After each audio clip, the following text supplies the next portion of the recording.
On the 75th anniversary of the founding of Standard Process by Dr. Royal Lee, as part of the presentations offered during this occasion, Mark Anderson delivered the presentation recorded on these 2 discs. I believe it was an extraordinary 2-hour presentation of research that spans over 3/4 of a century and penetrates into the very core of human survival.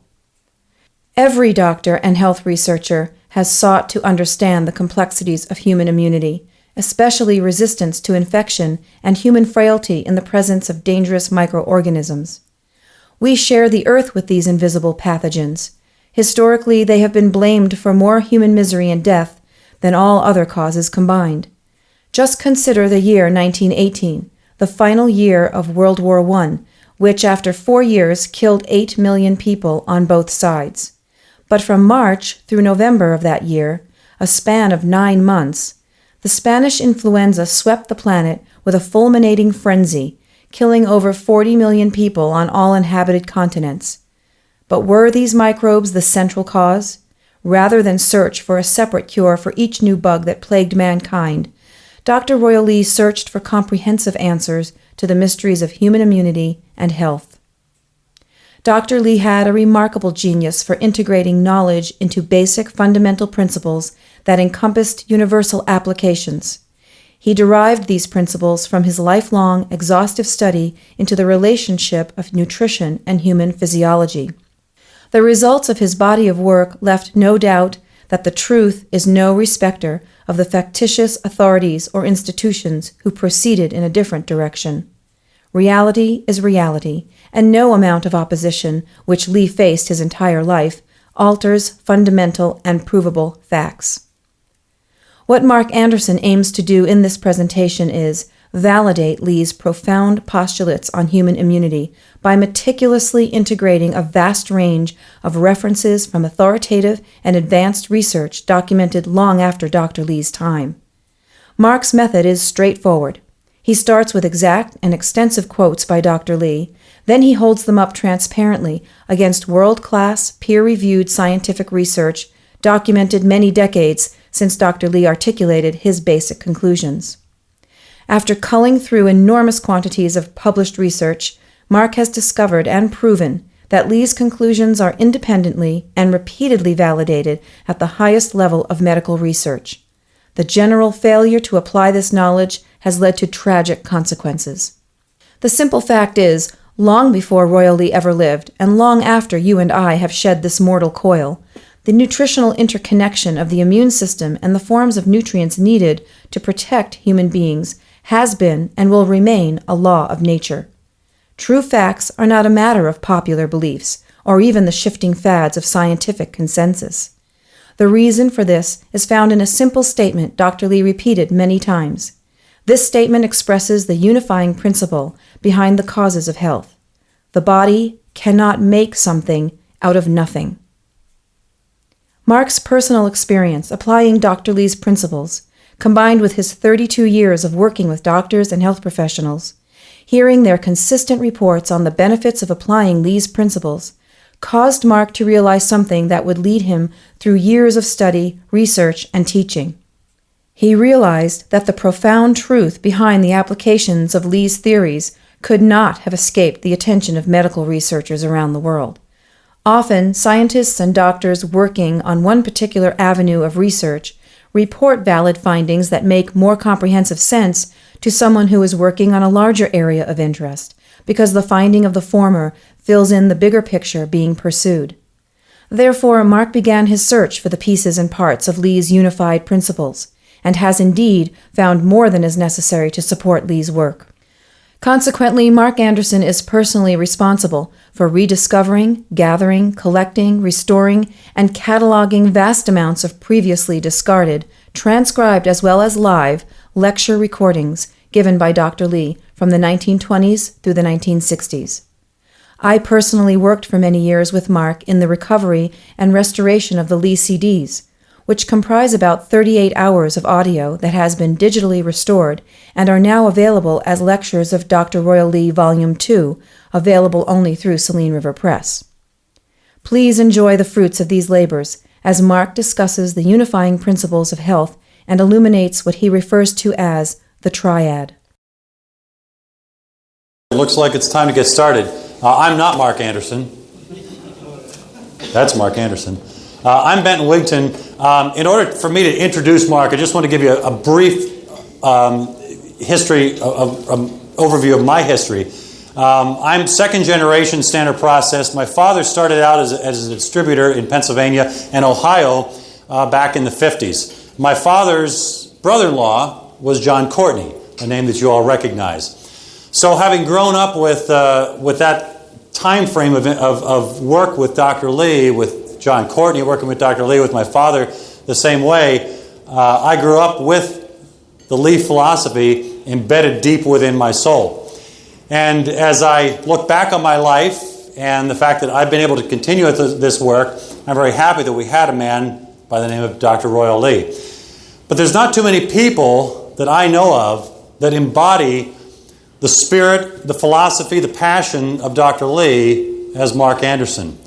Mark is our distributor in Colorado and certainly has had a lot of experience in lecturing, in writing, in researching. He wrote the book Empty Harvest, which many of you have read and researched, and he is really a researcher extraordinaire. The things that he's going to get into today are things that he researched that Dr. Lee said and wrote about many, many years ago, and he's going to correlate it with the things that are being said in modern science today. So it gives me great pleasure to introduce my very good friend, Mark Anderson.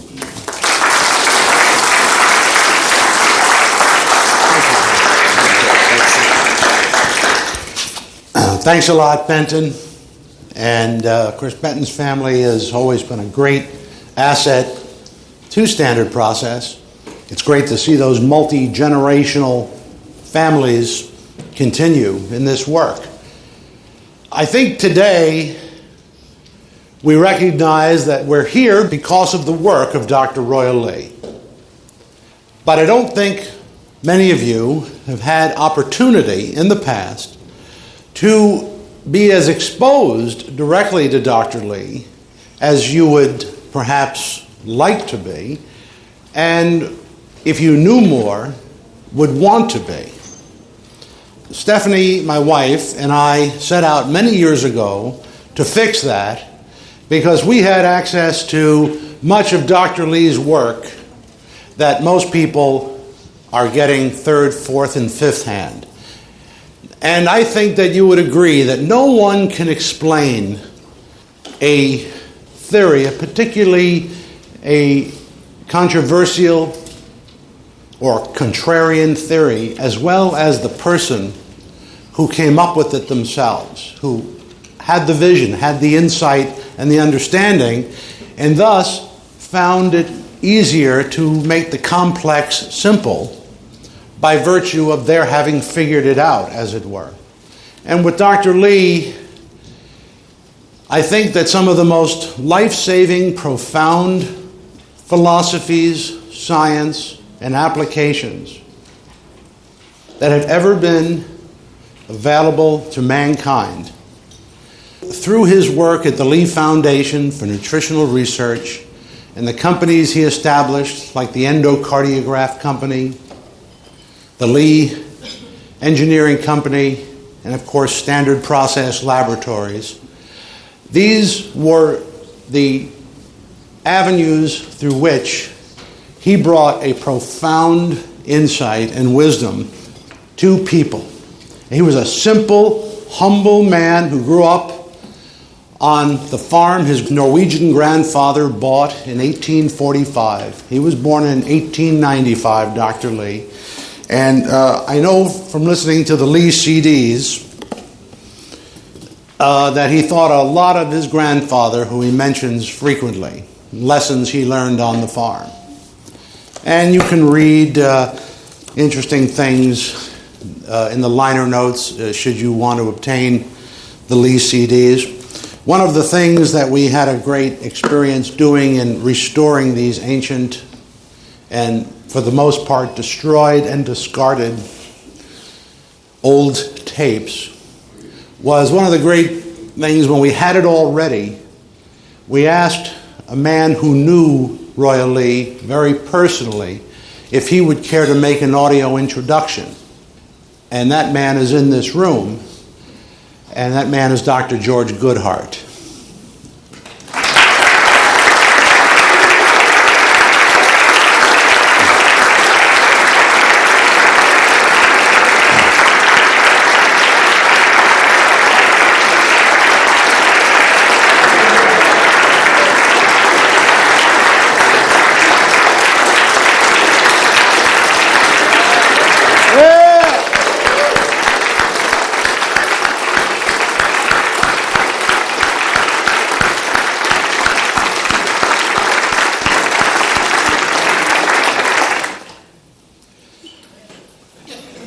Dr. Goodhart, I think you can feel the love, respect, and admiration that the people here and at Standard Process have for you, and that great association that you had with Dr. Royal Lee.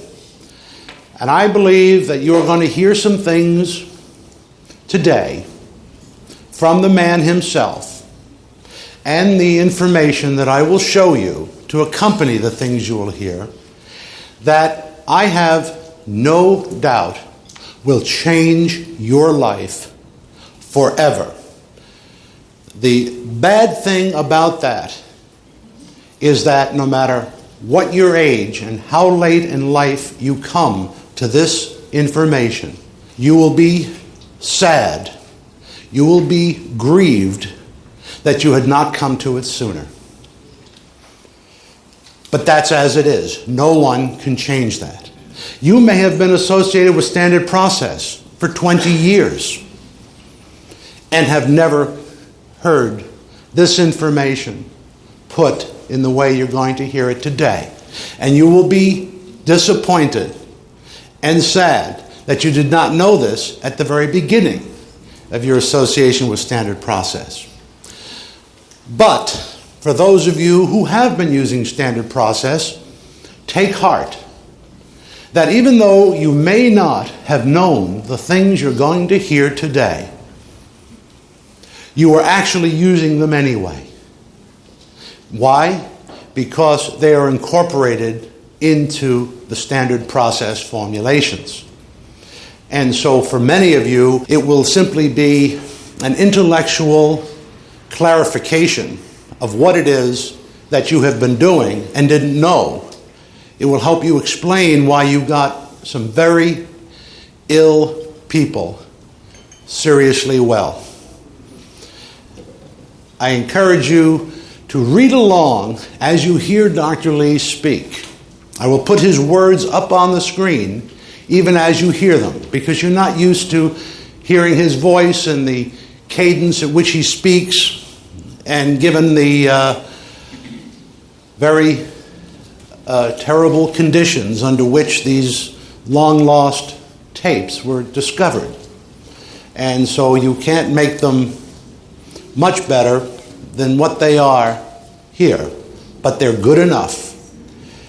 And they are a treasure, and we're going to share some, because Dr. Lee had a knowledge of the immune system that far surpasses what's known today.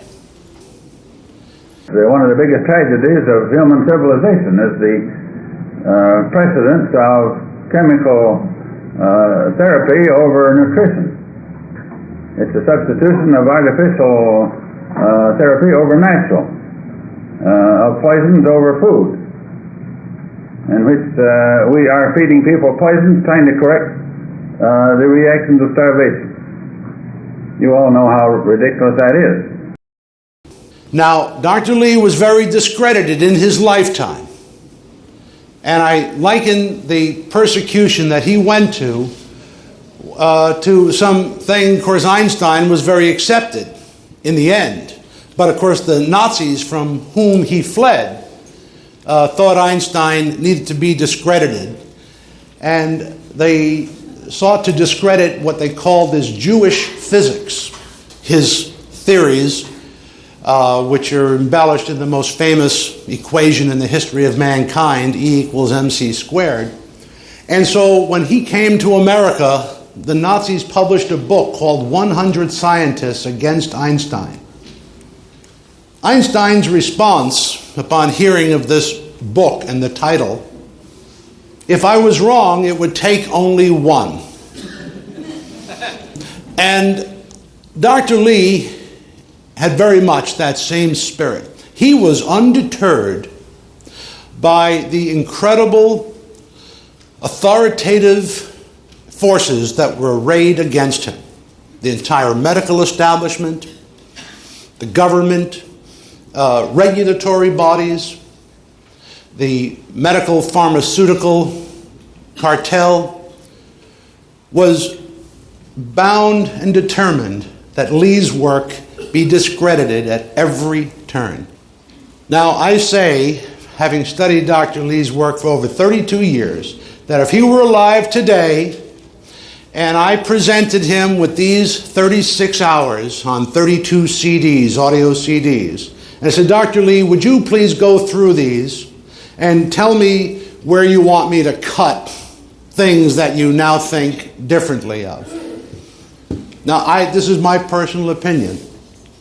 I do not believe he would give me 30 seconds worth of material that he would say, Mark, would you cut that because I've since found out better? Or eliminate this passage. Or if it was in writing, I don't think there'd be any red ink on the page with lines going through it. He would stand behind everything he said.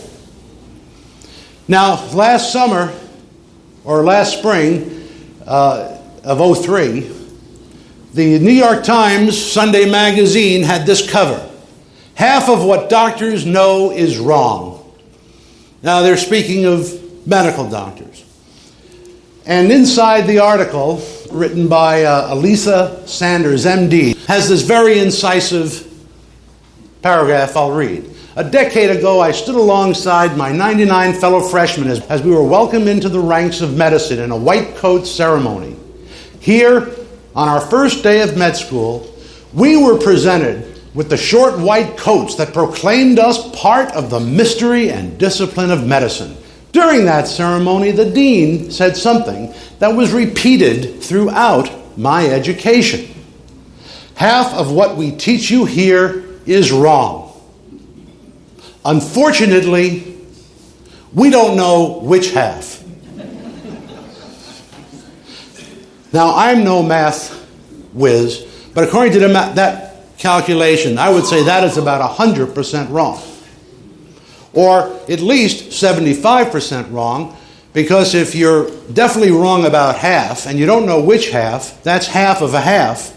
So that's 25 added to 50. So that would mean wrong at least 75% of the time.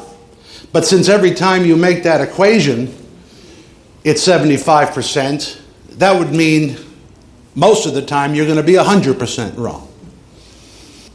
This is the authoritative forces that were aligned against Dr. Lee. And I don't think Dr. Lee was wrong even 1 or 2% of the time in his fundamental principles. What I want to do for you today is present to you some of his most controversial principles and let you see how they have stood the test of time. Because I guarantee you, because you're here in this 75th anniversary celebration of the founding of Standard Process, you will start to use what you hear today Monday morning. In fact, some of you may phone home tonight to transmit this information. Now, this sounds like I have built this up, and I can hear my own words coming back in my own ears. And I know that I've made some pretty tall statements thus far. I welcome anyone to come up to me after you've been through this and chasten me or tell me to tone it down or any way you want to put it, if you feel that there has been any exaggeration. But when it comes to saving lives, wouldn't it be great if the simple were the rule to save lives? The more difficult, complex, and dangerous the process of saving a life is, the more heroic we think it is. If I say to you, there's water on those stairs, don't go on them. That's so simple, you don't think me a great hero, even though you might have slipped and fallen down and cracked your skull open. But because I simply had to say, don't walk on those stairs, I see some water on them, I may have saved your life, but it's so simple you'll not think me a hero. But if I see you walking toward those steep stairs, and I realize I don't have time to communicate that to you, and I run over, and I grab you, shocking you, just as you were about to step on to that wet first step, and I yank you away, you think, wow, you are a real hero. I could have slipped and broke my neck. All I'm saying is the results were the same. A potential tragedy was averted. But one required more action, I'm a greater hero. One required just passing on some information, I'm a lesser hero. Well, in this case, today, you're going to hear some information that is just casually passed on. Please don't overlook the heroic nature of what you're about to hear, because it saves lives, and the beauty is in the simplicity in how it does that. Doctors have never known what to do with nutrition. This has been the great failure of modern medicine. They never knew where nutrition fit in to the therapeutic model. And here is an illustration of doctors trying to figure out where nutrition fit. If they had studied the works of Dr. Lee, which was freely available to them, they would have known where it fit. And the Wall Street Journal, I'm not going to read this article to you, but I only want to point out that the research department at the Wall Street Journal reports that doctors often fail to pass on to their patients the fruits of any discoveries.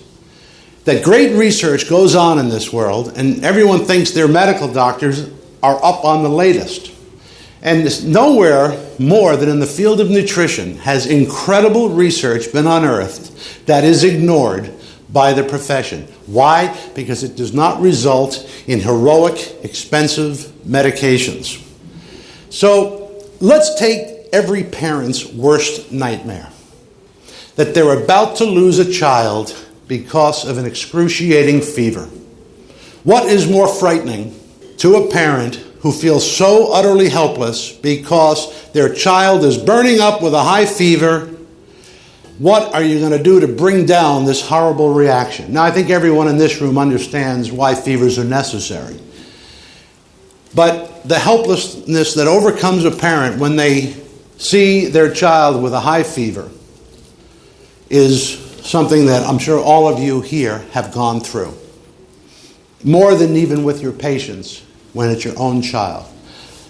We want to hear Dr. Lee discuss this important topic and how to easily save the life of your child.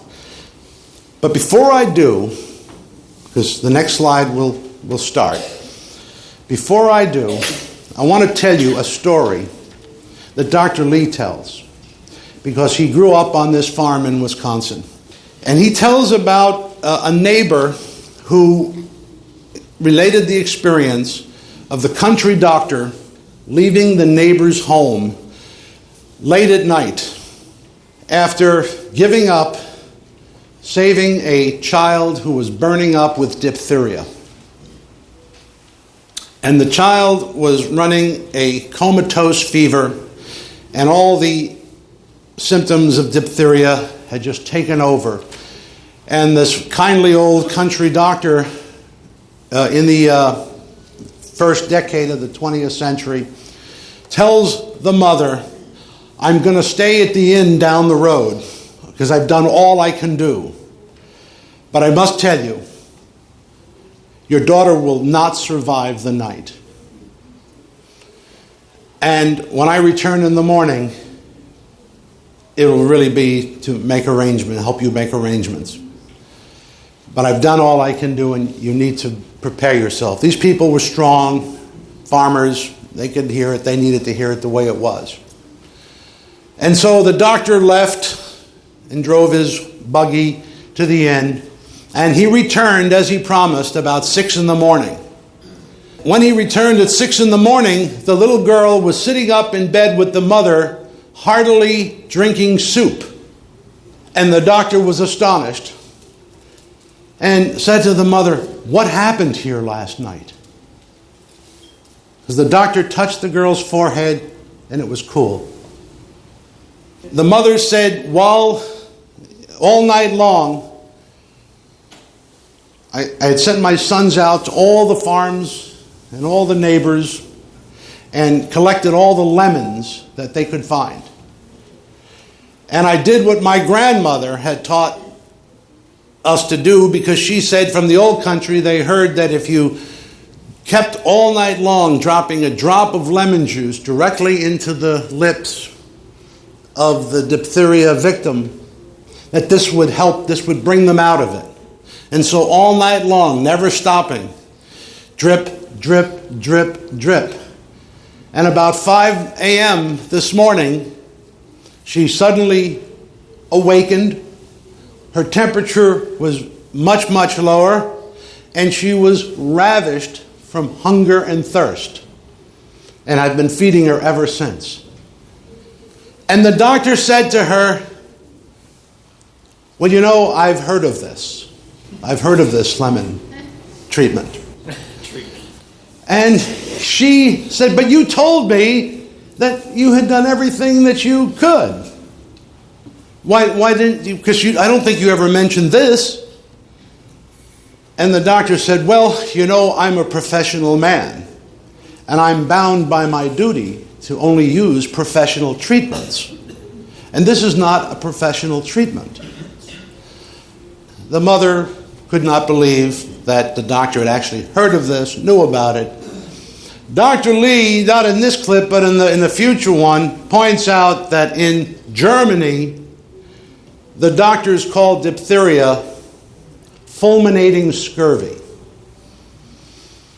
and that the diphtheria toxin could not live in the presence of vitamin C.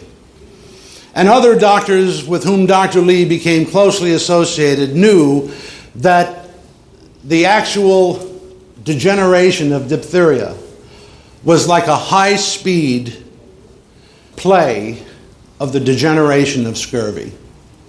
And he knew these little things like that could save people's lives.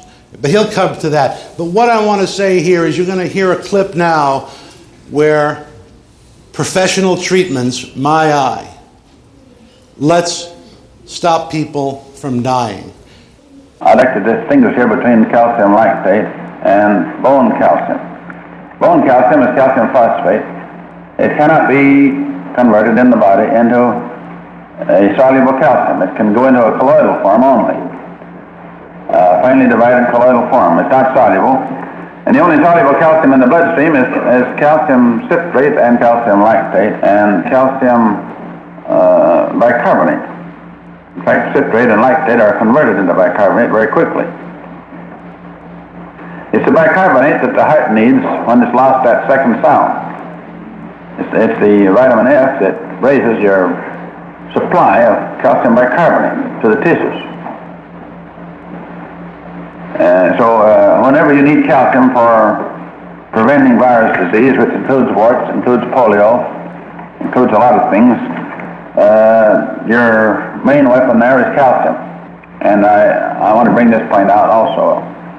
Any child that lacks that soluble calcium, calcium bicarbonate, is going to be susceptible to any disease that involves fever. And whenever you've got a youngster that's running a temperature, and maybe it's just a degree or two above normal and wanders up and down, whether it's a youngster or anybody else, it's calcium deficiency. And it's strange that these are also associated with virus diseases and bacterial diseases that cause fever. Take undulant fever. It takes more than calcium to cure it. You have to have the trace minerals. But the all-organic trace minerals that we put up is a specific formula originally intended for the treatment of undulant fever. It's done a lot of other things. The manganese in it is a powerful stimulant to regeneration of bone and connective tissue, and it's the most potent thing you ever saw for the patient with back pains. the patient has back pains and a weak back and tendency to lumbago and all of those things, the all organic trace minerals will perform an immediate stimulation of repair, which will make him very happy. The manganese is a weapon that will help to control these fevers, along with calcium. But in the child, it's almost always calcium deficiency. In the adults, you may find that the trace minerals should go with it. And you'll always find these other evidences, such as these low back pains in these people who are deficient in calcium and have these and catch everything that goes along. The youngster that's got plenty of diffusible calcium in his body fluids is practically immune to children's disease.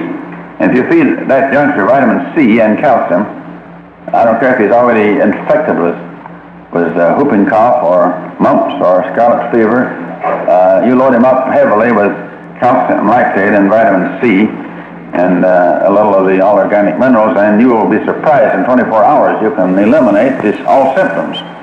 Many a time we've had youngsters send them back to school after they've been sent home with some of these diseases, and they can't believe it. It's impossible. But there's no sign of the disease there 2 days later. So don't forget that high temperature reaction in children to calcium deficiency. You're going to run into it constantly, and it's the most gratifying to see the results. You can always bring it down. I've often mentioned barley water as a help in that. That's one of the old-time remedies that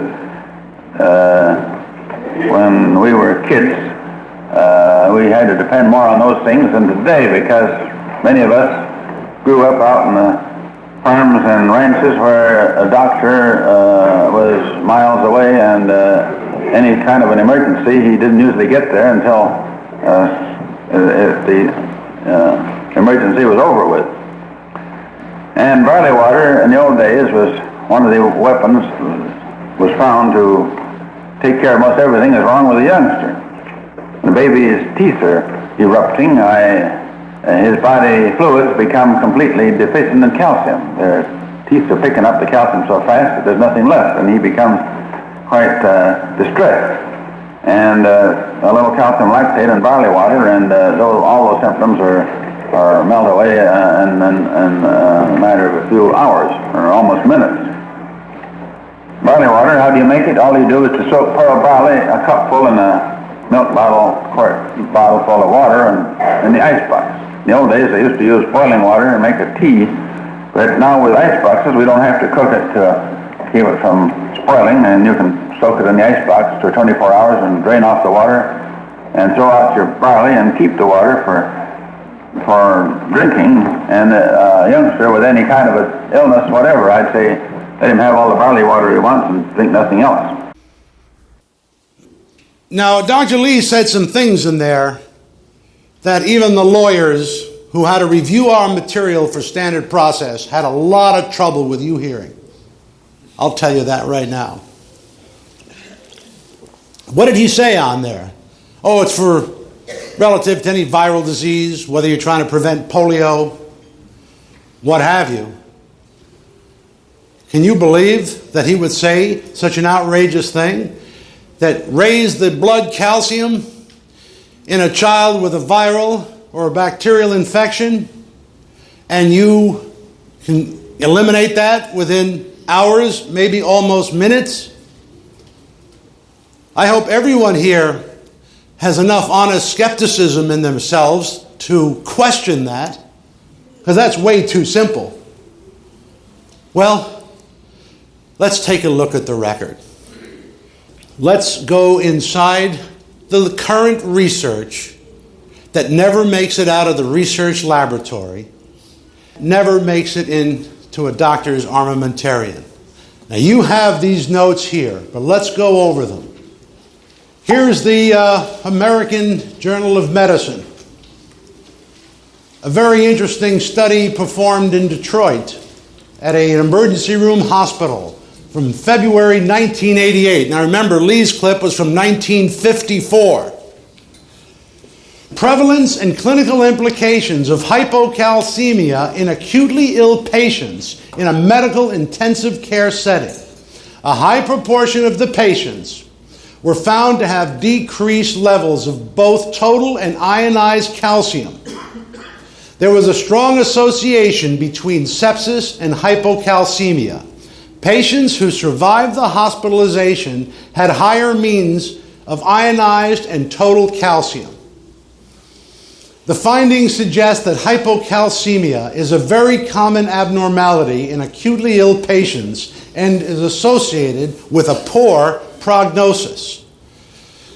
In other words, this particular study was about what were the key survival factors or mortality factors in an intensive care setting in a Detroit emergency room hospital. What was it? The antibiotics? Was it the length that the person had been infected before they came into the hospital? They explored all kinds of variables. And the only thing that came up as the consistent, most important factor of surviving the infection was not the antibiotic used, not the experience of the nurses. It was your blood calcium levels had the highest predictability of successful or unsuccessful outcome. Just as Dr. Lee said. Here's a study from 2003 from a Scandinavian medical journal, which was translated into English, and I was able to get a copy. The prevalence and predictive value of ionized hypocalcemia among critically ill patients. And what they found was ionized hypocalcemia is common among critically ill patients and has been shown to correlate with increased mortality. The purpose of this study is to examine the performance and independence of ionized calcium, that's how you write it, Ca2+, in a prediction of all-cause day 30 mortality among critically ill adult patients. Let's just skip to the conclusion. You can read the article. Ionized hypocalcemia. What did Dr. Lee say about calcium lactate?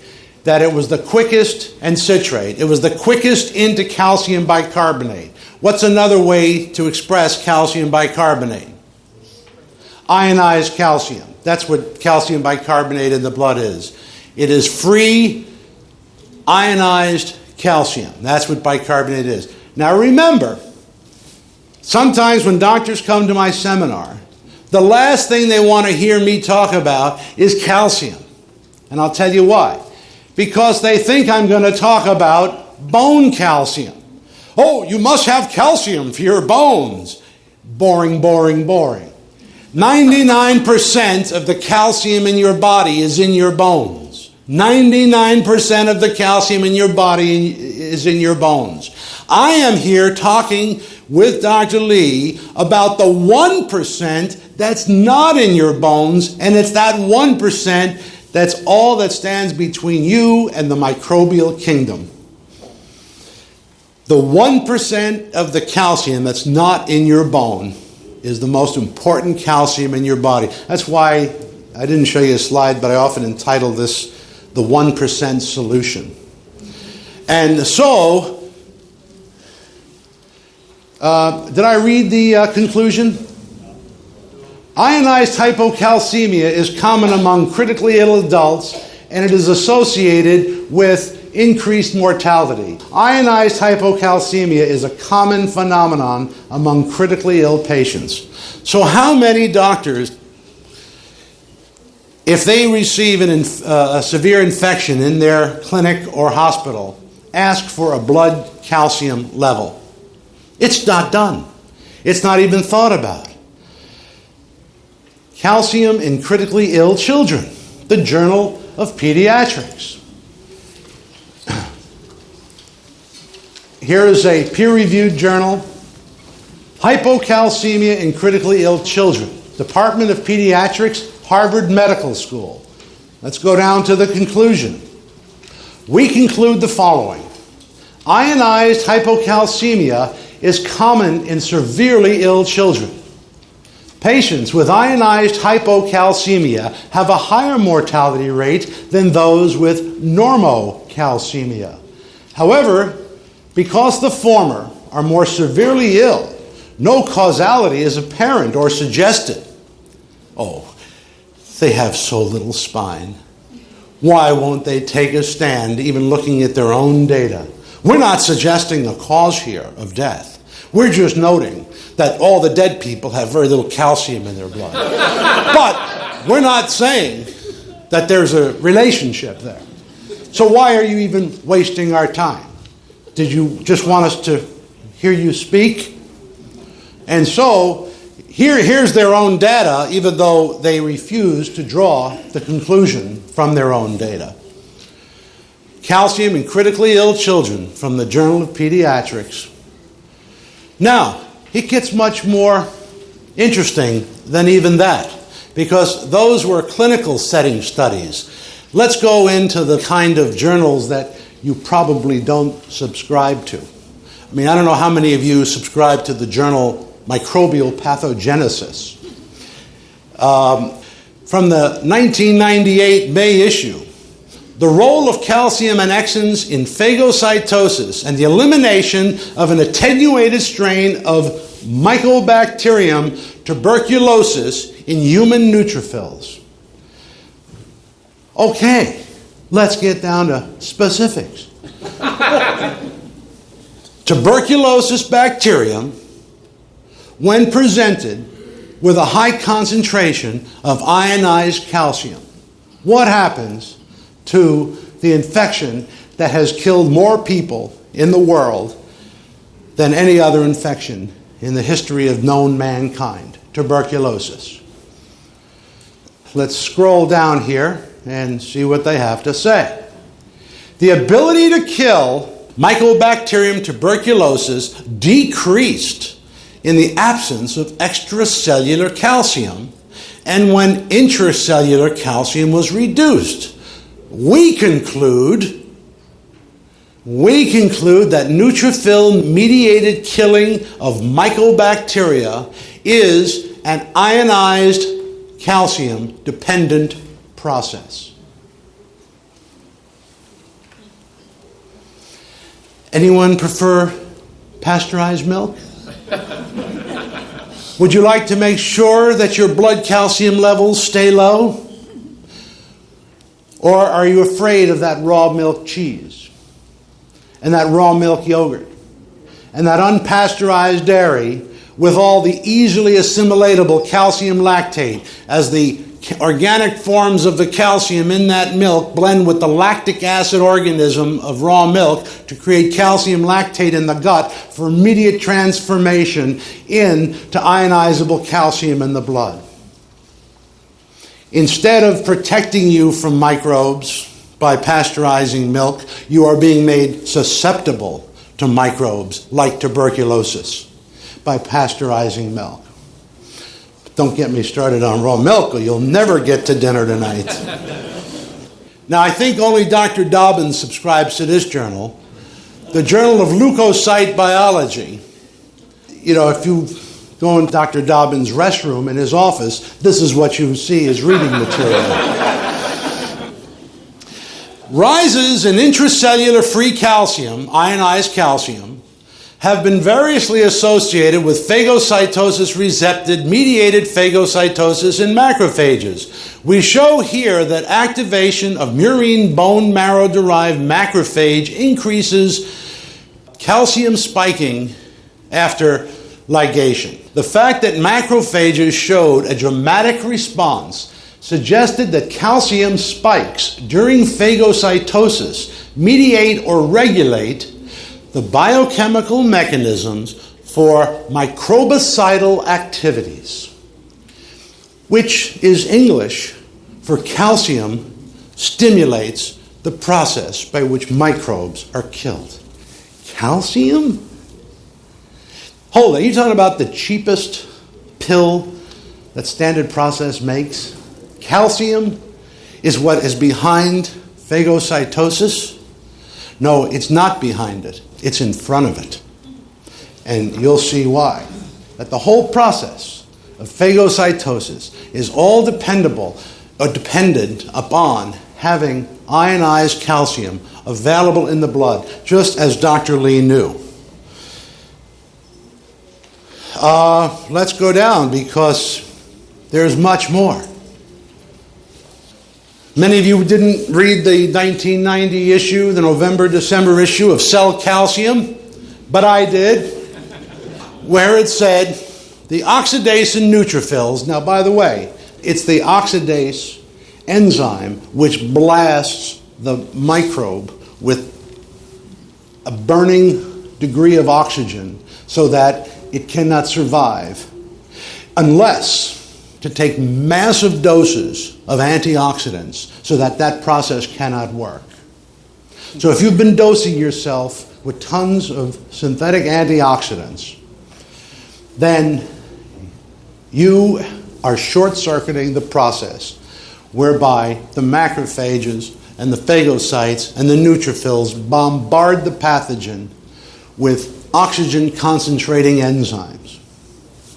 So the oxidase in neutrophils, in which the systolic-free ionized calcium concentrations grows to a greater level, became activated. In the presence of extracellular ionized calcium, systolic ionized calcium rose uniformly throughout the cell, where in the absence of extracellular ionized calcium, a localized ionized calcium cloud was observed in 30% of the cells. A localized activation of the oxidase accompanied the presence of the ionized calcium cloud. I know this is very, very technical stuff, but I want you to remember that ionized calcium cloud because we're going to come back to it in a moment. They didn't know what they were looking at in 1990, but in the future slide, they're going to know exactly what they were talking about. This need for this cloud to be around, almost like something from the Bible. And the children of Israel went out of Egypt, and a cloud was seen following them. What they're going to get to, and what you're going to see that they didn't know in 1990, but they know now, is what that calcium cloud was. It's the way that the phagocytes get the message to draw their swords. And so it comes down to number 7. Okay, I'm going to skip that one because basically it says that in the presence of ionized calcium, the Epstein-Barr virus becomes latent. Don't forget that, it's important, but I'm going to skip it. This is the important one. This is from 2003, University of Michigan Kellogg Eye Center. This is hugely important because it asks, how do cells signal and attack foreign matter? Now, this is really cutting to the key question. How do the phagocytes know to attack a pathogen? Remember, a video camera films things at 29 frames a second. At the University of Michigan, they use a fiber optic camera, inserting fiber optics into the bloodstream, that filmed at 600,000 frames per second and greater. Now, I'm sure this involved volunteers, students from the University of Michigan, and I'm sure this involved also a lot of alcohol. But they got these kids to drink a dye that would stain calcium so it could be picked up by the camera, and then they injected them with attenuated microbes and filmed what happened. Well, these kids, got $20. And I think it did involve a lot of alcohol. He has identified the sequence of amino acids that control the calcium wave pathway and, crucially, the ability of immune cells to destroy targets. What they discovered is amazing. Through images of phagocytosis, the process by which a cell engulfs and then destroys its target, Petty is able to track the movement of calcium waves as they send signals to key players in the immune response. The calcium wave, remember in 1990 they called it this calcium cloud they had observed. The calcium wave is a stream of calcium ions, ionized calcium, coming into the cell, which is detected by the fluorescence emission of a calcium sensing dye. As a cell membrane begins to surround its target, two calcium waves begin to circulate. When the target is completely surrounded, one wave traveling around the cell's perimeter splits in two, with the second wave encircling the phagozyme or sac-like compartment. The second wave allows the digestive enzymes to enter the phagozyme and finally destroy the target. He uses high sensitivity fluorescence imaging with shutter speeds 600,000 times faster than video frames. What they have actually done is film these calcium waves, and so that when the pathogen is spotted in the bloodstream, this is what they observed. These calcium waves begin to circle like Indians around a wagon train in an old Western movie. Only in this case, the Indians are the calcium wave circling the pathogen.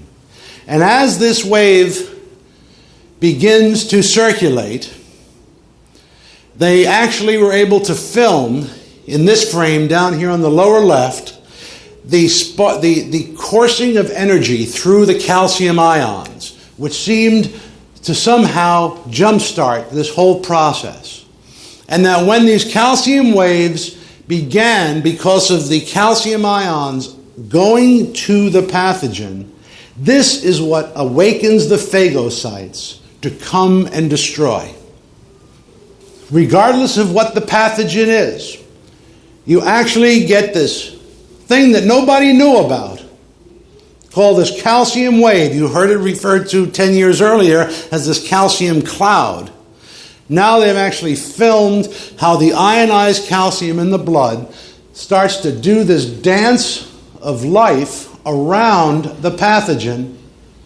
You see it break into the two waves they talked about, with one wave entering and one wave circulating, and so are the phagocytes drawn to the pathogen to destroy it. You can go to the University of Michigan website, the Kellogg Center, and see how this is being written up. It's causing a lot of excitement. You have this in your notes. Here in this cellular and molecular life sciences, phagocytosis and oxidative red blood cells was significantly inhibited by depletion of IgG or calcium from the serum. Well, we know that. Let's go on to the next one. This one is very, very interesting. You know what is the leading cause of death in the world, just on a total mortality basis? Diarrhea is the answer. That's right. Diarrhea kills more people than any other condition in the world. Calcium in milk inhibits E. coli-induced diarrhea. In several rat infection experiments, now this is about humans, but they're talking about the past. In several rat infection experiments, we have shown that dietary calcium inhibits intestinal colonization and translocation of invasive salmonella. The aim of the present study was to find out whether calcium is also protective against this E. coli infection. This was first tested in our rat model and subsequently verified in a human infection study. These fecal parameters were completely normalized on the second day of infection in the high calcium and on the third day of infection in the placebo group. Similarly, supplemental calcium inhibited E. coli colonization and diarrhea in rats. To our knowledge, this is the first infection study showing that dietary calcium supplementation is effective in reducing the severity of E. coli-induced diarrhea. The protective effects of dietary calcium are not restricted to the E. coli infections only. And they are finding with salmonella. So again, with raw milk, where you get intestinal calcium, you are protected against the very microorganisms they seek to protect you against by pasteurizing the milk. Calcium protects the gut, not just the blood. The salmonella, the E. coli infections cannot breed properly in a high intestinal calcium environment. Calcium lactate is a hugely important supplement to take with you when you travel abroad, not only to protect you from blood-borne, but also digestive tract-borne pathogens. So here you can see they're just ignoring their own data. No, they're not using raw milk. And nothing that I have said is even in reference to raw milk. Raw milk is just a source of completely utilizable calcium. And so I don't want to go into that because I don't have time. But this is not about raw milk, it's about calcium. You have in your papers a great article by Dr. Lee from 1958 called The Ideal Drinking Water. And one of the things he's talking about, and you can read this on your own at your own leisure, is that spring or well water is the best for drinking, preferably a hard water containing calcium bicarbonate, the kind that leaves a calcium deposit in the tea kettle. This kind of calcium is completely assimilated and builds bones by combining with organic phosphorus and so forth. But in this article, you'll see where he talks about polio, colds, and fevers regarding the calcium bicarbonate. Do you know why you couldn't get the soap off your skin this morning? Because they softened the water in this hotel, which is the biggest mistake they could make. The state of Wisconsin has among the hardest water in the nation. Why? Because the whole state is underlaid with 1,000 feet of limestone. So all that calcium bicarbonate is picked up in the spring water, and the water is as hard as a rock. And that's why this is the most celebrated dairy region in the world. Because you cannot grow healthy cattle in soft water. You've got to have hard water. But because it stains the pipes and the toilets, they put in these expensive water softening devices in hotels like this, and that's why you feel all slimy in the water, because it's soft water. What you want to drink is hard water. What animals want to drink is hard water, because that's the only way you can get calcium bicarbonate from an external form into your body. There is no other form of calcium bicarbonate in nature. You have to form it from other forms of calcium, like calcium lactate or calcium citrate. But you'll want to read that article, and I've given that to you. It's also on our website. You get the point in looking at some of these studies, because I want to go on and have you hear more from Lee. So you see the calcium wave, and you realize that this is the beginning of phagocytosis. This is how it starts.